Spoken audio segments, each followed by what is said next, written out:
اجلاس بلایا گیا، کہا گیا چیف جسٹس کو کہ اجلاس بلایا جائے کیونکہ یہ لازم تھا، کیونکہ 26ویں آئینی ترمیم کے خلاف درخواستیں آ چکی تھیں اور ارادہ یہ تھا اور بالکل آئینی اور قانونی ارادہ تھا پریکٹس اینڈ پروسیجر کمیٹی کا کہ فل کورٹ کے سامنے ان درخواستوں کو لایا جائے، پہلے 26ویں آئینی ترمیم کا فیصلہ کیا جائے، اس کے بعد کوئی بھی جوڈیشل کمیشن کا اجلاس بلایا جائے، کیونکہ تمام تر چیزیں مکمل طور پر غیر آئینی ہیں۔ لیکن ہوتا یہ ہے کہ یہی آفریدی صاحب ایک بار پھر سہولت کاری کرتے ہیں، وہ اس اجلاس کو نہیں بلاتے، اور آج اس بات کا انکشاف کیا گیا، جی ہاں، خط لکھ کر اس بات کا انکشاف کیا گیا سپریم کورٹ آف پاکستان کے 2 سینئر جج صاحبان کی جانب سے، جی ہاں، جو کہ جنہوں نے یہ بات واضح کر دی کہ جناب ہم یہ خط لکھ چکے ہیں۔ سپریم کورٹ کے 2 سینئر جج جسٹس منیب اختر اور جسٹس منصور علی شاہ صاحب، انہوں نے یہ کہا، آج ان کا خط سامنے آیا کہ جناب ہم نے 26ویں آئینی ترمیم کا کیس اسی ہفتے فل کورٹ بینچ میں لگانے کا مطالبہ کیا تھا اور ہم نے خط بھی لکھا تھا، لیکن جی آفریدی صاحب نے اجلاس نہیں بلایا۔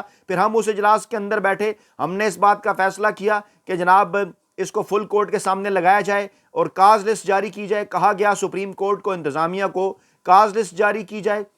اور 4 نومبر کو یہ کیس لگایا جائے، لیکن اس کے باوجود یہ کیس نہیں لگایا گیا، نہ ہی کاز لسٹ جاری کی گئی۔ کہا گیا کہ یہ 2 ججز کا فیصلہ اب بھی برقرار ہے۔ پریکٹس اینڈ پروسیجر کمیٹی اس وقت ورکنگ میں تھی، کام کر رہی تھی، ایکٹ کے مطابق اجلاس ہوا، اگر چیف جسٹس نہیں ہوں گے تو تب بھی باقی 2 ججز اجلاس بلا کر فیصلہ کر سکتے ہیں۔ ایسا ہی کیا گیا، لیکن غیر آئینی اور غیر قانونی طور پر نہ ہی اس کے منٹ شیئر کیے گئے سپریم کورٹ کی ویب سائٹ کے اوپر، اور نہ ہی رجسٹرار کی جانب سے کاز لسٹ جاری کی گئی۔ اس خط کے اندر منیب اختر اور منصور علی شاہ صاحب کی جانب سے یہ کہا گیا کہ پہلے 26ویں ترمیم کا فیصلہ کیا جائے، اس کے بعد تمام تر چیزیں دیکھی جائیں، لیکن ایسا نہ ہوا، اور آج خط لکھ کر پاکستانی عوام کو انہوں نے بتا دیا کہ انہوں نے یہ کوشش کی تھی، انہوں نے یہ اور انہوں نے اس بات کا فیصلہ دیا تھا کہ پہلے 26ویں آئینی ترمیم کا فیصلہ کر لیا جائے، لیکن یہ آفریدی صاحب کے عمل کے اوپر انہوں نے افسوس کا اظہار کیا۔ ظاہری بات ہے افسوس کا اظہار ہی کیا جا سکتا ہے، کیونکہ اگر ماضی میں جا کر دیکھا جائے تو جس دن عمران خان نے اسمبلیاں توڑ کر الیکشن میں جانے کا فیصلہ کیا تھا،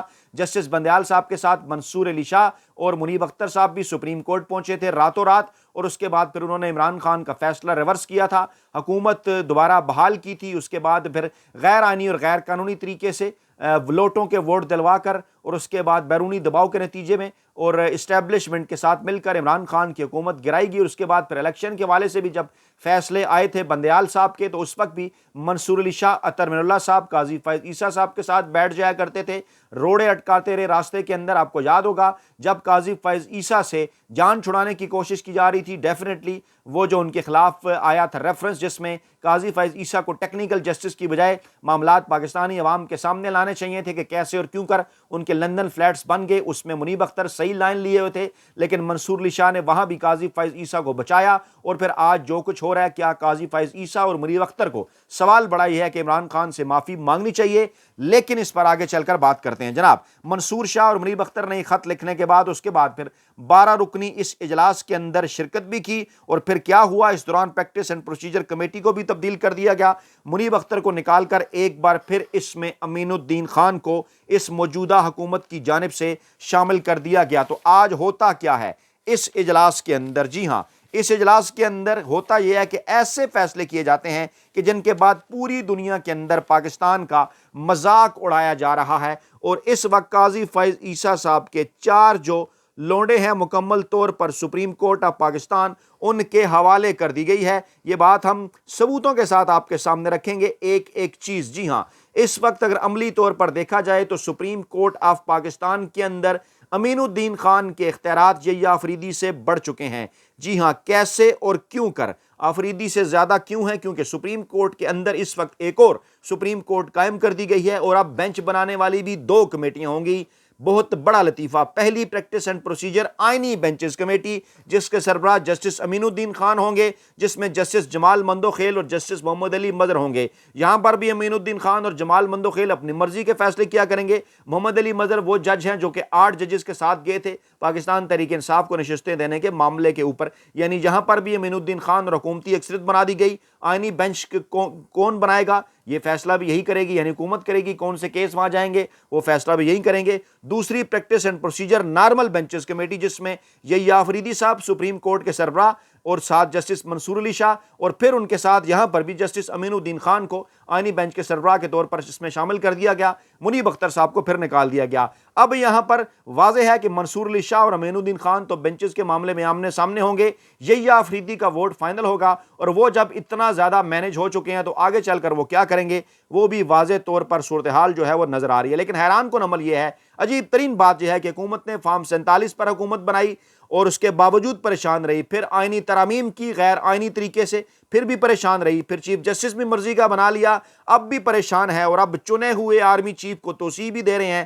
لیکن ان کی پریشانی اور گھبراہٹ ختم ہونے کا نام ہی نہیں لے رہی، ایسا کہنا ہے سمینہ پاشا صاحبہ کا بھی۔ اور صابر شاکر نے بھی کہا کہ راولپنڈی اسلام آباد کے متنازع مکین بہت زیادہ خوف زدہ ہیں، ایسا کیوں ہے، انہیں کس بات کا ڈر ہے، وہ جلدی جلدی اپنے آپ کو بچانے کے لیے حفاظتی اقدامات کیوں کر رہے ہیں، تمام اختیارات اور اقتدار ہونے کے باوجود ان کی صفوں میں کھلبلی کیوں مچی ہوئی ہے، کچھ تو ضرور ہے جس سے چھپایا جا رہا ہے، ورنہ 13 مہینے سے پہلے اچانک کیوں کر ایکسٹینشن ہو گئی۔ امیر عباس صاحب نے بھی واضح کیا، انہوں نے کہا ریاست کو اپنی مرضی کا آئینی بینچ بنانے کے لیے 7 ووٹ چاہیے تھے جو حکومت کے پاس تھے، کیونکہ جوڈیشل کمیشن کی تشکیل ہی اسی فارمولے پر کی گئی کہ اکثریت حکومت کی رہے گی۔ جسٹس یحییٰ آفریدی کے ووٹ کے بغیر چونکہ ریاست کا کام بن چکا تھا، اس لیے یحییٰ آفریدی نے اپنا 8واں ووٹ دے کر اپنا تشخص برباد ہونے سے بچانے کی کوشش کی، کیونکہ کام تو ویسے بھی ان کے ووٹ کے بغیر ہو چکا تھا، لیکن معاملہ اس نوعیت تک لانے میں آفریدی صاحب نے بھرپور سہولت کاری کی ہے، سجی دکھا کر کھبی مارنے والا کام کیا ہے۔ یحییٰ آفریدی کا پریکٹس اینڈ پروسیجر کمیٹی کی سفارش کے باوجود فل کورٹ بینچ نہ بنانا حکومت کی سہولت کاری تھی اصل میں، اور آئینی ترمیم اور قانون سازی پر آج عمران خان نے جو جیل میں گفتگو کی ہے اطہر کاظمی صاحب کے بقول، اس میں اور پاکستان تحریک انصاف کی سینئر لیڈرشپ کے موقف میں زمین آسمان کا فرق ہے، زمین آسمان کا فرق۔ اور شاہد اسلم صاحب نے بھی کہا کہ اب یہ سمجھ آ گئی ہوگی کہ یہ فارم 47 والی جعلی اسمبلی بنوانے کے لیے جنرل صاحب اور ان کی ٹیم نے اتنی محنت کیوں کی، اور جعل سازی کی تحقیقات رکوانے کے لیے قاضی کے ذریعے کیسے سارے معاملے کو دبایا گیا اور ججز کو ڈرایا اور دھمکایا گیا۔ اب چیزیں مکمل طور پر واضح ہو رہی ہیں۔ سرور باری صاحب نے کہا، the more you prevent normal and peaceful means of change or progress, the move violent and creative options are adopted for change. This is one great lesson of history. تاریخ کا سبق ہے کہ جب آپ پرامن راستے بند کرتے ہیں ملک کے اندر انقلاب کے، تبدیلی کے، تو پھر ڈیفینیٹلی تشدد کو فروغ ملتا ہے۔ عمران خان کا پیغام اہم ترین اڈیالہ جیل سے عمران خان نے کہا، پاکستانی عوام کو ملک پر مسلط قبضہ اور ایکسٹینشن مافیا کے خلاف نکلنا ہوگا، ورنہ ہماری آنے والی نسلیں بھی چیونٹیوں کی طرح زندگی گزارنے پر مجبور ہو جائیں گی۔ ملک پر قبضہ مافیا اور ایکسٹینشن مافیا کا تسلط ہے جو اپنے اقتدار اور قبضے کو طول دینے کے لیے ہر ایک ہتھ کنڈا اپنا رہا ہے، جس کی نہ آئین اجازت دیتا ہے، نہ قانون، اور نہ ہی سیاسی اخلاقیات اجازت دیتی ہیں۔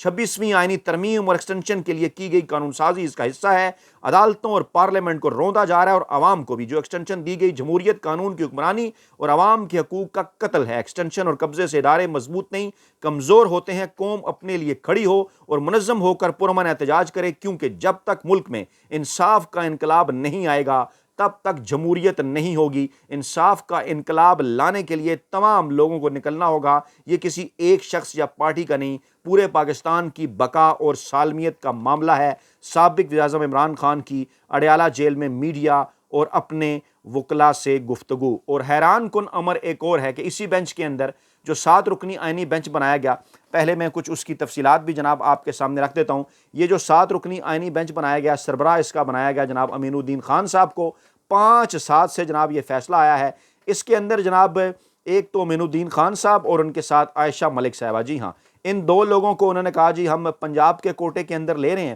اور اس کے ساتھ ساتھ پھر جناب جو 2 جج صاحبان ہیں، مندو خیل صاحب، جمال مندو خیل صاحب، اور اس کے بعد پھر جناب نعیم اختر افغان صاحب، ان کو انہوں نے بلوچستان سے لیا، حالانکہ کے پی سے بھی لے سکتے تھے، افریدی صاحب کو بھی لیا جا سکتا تھا، عطر ملا صاحب کو بھی لیا جا سکتا تھا، لیکن پھر ان کا بیلنس کیسے پورا ہوتا۔ سندھ سے محمد علی مظہر اور حسن اظہر رضوی کو لیا انہوں نے، اور کے پی کے سے مسرت حلالی صاحبہ کو۔ اچھا، اب یہ جو 7 رکنی بینچ ہے، اس میں سے 3 وہ جج ہیں جو مخصوص نشستوں کے حوالے سے پاکستان تحریک انصاف کے حق میں فیصلہ کر چکے، جس میں جناب محمد علی مظہر ہیں، حسن اظہر رضوی ہیں، اور اس کے ساتھ ساتھ عائشہ ملک ہیں، جبکہ 3 کہہ چکے کہ یہ فیصلہ مانے ہی نہ، قاضی صاحب کے جو لونڈے تھے امین الدین خان صاحب، مندوخیل صاحب اور نعیم اختر افغان صاحب، اور چوتھی اس میں مسرت حلالی صاحبہ ڈال دی گئی ہیں جنہوں نے بلے کا نشان چھینا تھا۔ یعنی واضح طور پر انہوں نے تناسب اس کا اپنے حق کے اندر کر لیا ہے۔ مقصد ان تمام تر چیزوں کا کیا ہے؟ کیونکہ کوٹے سے جو ججز لائے گئے تھے قاضی فائز عیسیٰ صاحب کے، چاہے وہ جمال مندوخیل ہوں بلوچستان سے، نعیم اختر افغان ہوں بلوچستان سے، ان کو لے کر آگے چل کر کیا کرنا تھا وہ جناب واضح ہو چکا ہے۔ اور رحیق عباسی صاحب نے بھی کہا کہ جسٹس فائز عیسیٰ جیسا بسیار گو، خود پسند، جو کچھ 2 سالوں میں نہیں کر سکا تھا، یہ آفریدی جیسے کم گو لیکن عیار جج نے 10 دنوں میں کر دکھایا ہے، اور بہت کمال کی صورتکاری کی ہے اس حکومت کی۔ لیکن اس کے باوجود عمران خان کا اڈیالہ جیل سے پاکستانی قوم کے نام یہی پیغام ہے کہ آپ نے گھبرانا نہیں ہے، کیونکہ ڈٹ کے کھڑا ہے کپتان۔ اپنا بہت خیال رکھے گا، دعاؤں میں یاد رکھے گا۔ نئی ویڈیو کے ساتھ جلد حاضر ہوں گے۔ اللہ نے کے بعد۔